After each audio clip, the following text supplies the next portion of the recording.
be like glued to that book for at least 24 hours. Every month I tell myself, this is it. This is the month that you slow down and read slower and more intentional. But my June TBR is already stacked to the roof. So today I'm sharing my June TBR, why I'm diving back into ACOWAR, my book club picks, the arcs I need to read, and a few books that might derail my reading plans. We'll see how it goes. Hi everyone, I'm Amy. I talk about fantasy, romantasy, dark fantasy, romance. I'm a mood reader, so we read a lot of different things over here and occasionally pick them apart and break them down.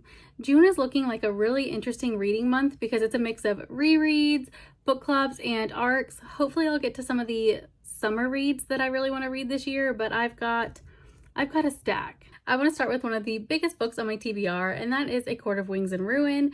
I've been doing a Maas first reread, and one of the things I've noticed is that rereads, they're so special because it's the same but different than the first go around. I'm still in love with all the characters I was in love with before.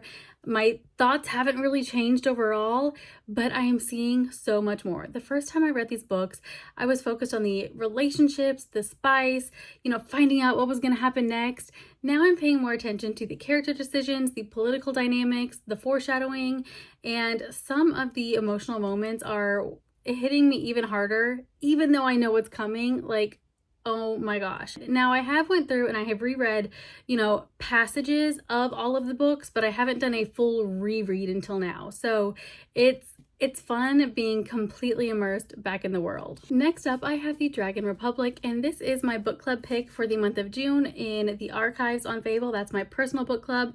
I'm excited, I'm intrigued, I'm a little scared, but I find Brynne's character to be so interesting. I'm really looking forward to seeing what Kuang does with her character in this book. I did read the Poppy War like really fast. It only took me like 3 to 5 days, I think, to read the Poppy War. I anticipate something similar for the Dragon Republic. I did a mixture of audio and eyeball reading, and I'll probably do the same again this time, though I might just focus on eyeball reading.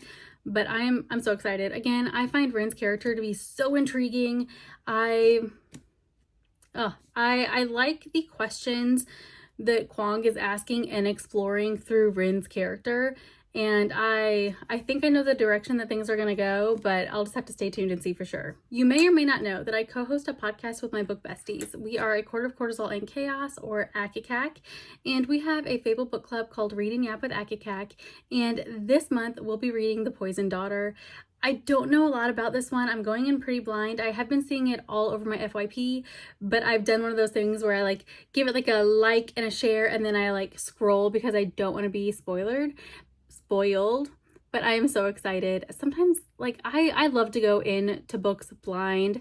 I do like to know what's going on in books sometimes, and pick what I want to read strategically, but I love to just go in blind and just be surprised by what happens. Next up, if you watched my May recap, then you already know I am also reading Lightbringer. I started this at the end of May, I think May 30th, and I am 60-ish% of the way through Lightbringer. You could see I started really listening on audio.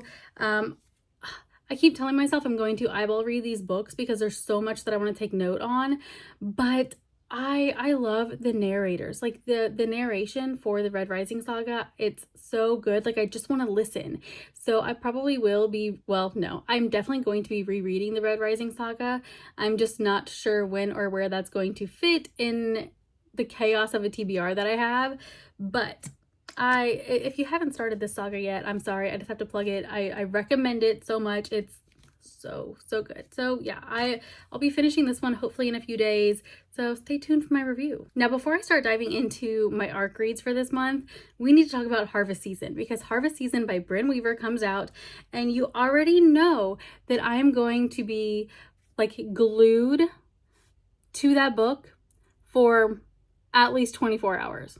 I'll probably have it done pretty quickly, but at least a day or two, I'm going to be honed in on Harvest Season. I love Brynne Weaver. I did the, oh my gosh, the trilogy, The Butcher and Blackbird, Leather and Lark, Scythe and Sparrow. all of a sudden I can't remember what that trilogy is called. And then of course I did Tourist Season, and like fantastic. These books are so good. I know that Harvest Season is going to be a treat, and I am so looking forward to Harvest Season. I might try to squeeze in a quick re-listen of Tourist Season. But I don't know, because we've got a lot going on this month. Now it's time to dive into ARCs, and I do have a handful of these. The first one is A Deal Once Made by C.A. Blooming. This is the sequel to A Bond in Blood, which is kind of like a fairy tale retelling, kind of like Beauty and the Beast. And it's dark. There's like Under the Mountain, like ACOWAR vibes. It's super good. I'm really looking forward to the sequel. I am on her ARC team, so I'm super excited. I haven't read this one yet, but it did come out just a couple days ago on the 1st. Next up, I have Songs of the Dead by Brynne and Sanderson. I'm super excited. This book comes out on the 16th. This is an ARC that I got from NetGalley. I am super excited, but this is like the first Brynne and Sanderson book I will have read. I do have Mistborn on my shelf back here, but I haven't read it yet. So I'm super excited about finally delving into Brynne and Sanderson. I also have The Flame in the Frost by Olivia Boothe, and that one comes out on June 30th. So we know I'll definitely be reading this one this month before it comes out. Last but not least, I have Who Hears the Waters Call by Sophia St. Germain. I am on her street team, and I'm so excited. This just hit my inbox yesterday afternoon, and I can't wait. I need to read this immediately. It's definitely going to be on my priorities. I feel like, what am I going to do? All of these are a priority, but I love everything that Sophia has put out, and oh my gosh, I'm so excited. She's also the author of A Tongue So Sweet and Deadly, the Compelling Fate saga, which I cannot recommend to people enough, especially if you like Throne of Glass vibes. Though that first like 1 or 2 books has, well, elements of the series have strong Throne of Glass vibes, but it's so good. And then she also has her Echo series, which has 2 books out and at least a 3rd coming. Oh, she's fantastic. So that is everything that I have planned. I do have some hopefuls, and I don't think I really have any specific hopefuls, but like there's some vibes I want. I'd like to get to a couple of Megan Quinn's newest books. Those are always such a vibe. And last summer I read Till Summer Do Us Part by Megan, and it's, she's such a vibe. I love Megan Quinn, so I'm hoping to get to like 1 or 2 of her newer books. I would like to do Problematic Summer Romance by Hazelwood. That's been on my TBR for so long. I'm hoping to get some of these more like summery vibes, but I need to get through like my ARCs and book clubs and like these priorities first. So depending on how quickly we get through these, or if I need a break. If we need a break, you know, I'll tap into like a Megan Quinn or an Hazelwood. But this is what we're looking at so far. I keep telling myself that I'm going to slow down. I'm going to read less this month.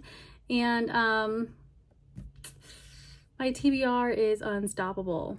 But I think that this combination of my reread, book clubs, ARCs, and my mood reads that I know are going to be thrown in there is going to make for a really fun month. I'd love to know what you're reading in June. And if you've reread a book recently, let me know whether your opinions changed the second time around. If you enjoyed this video, don't forget to like and subscribe, and I'll see you in the next one.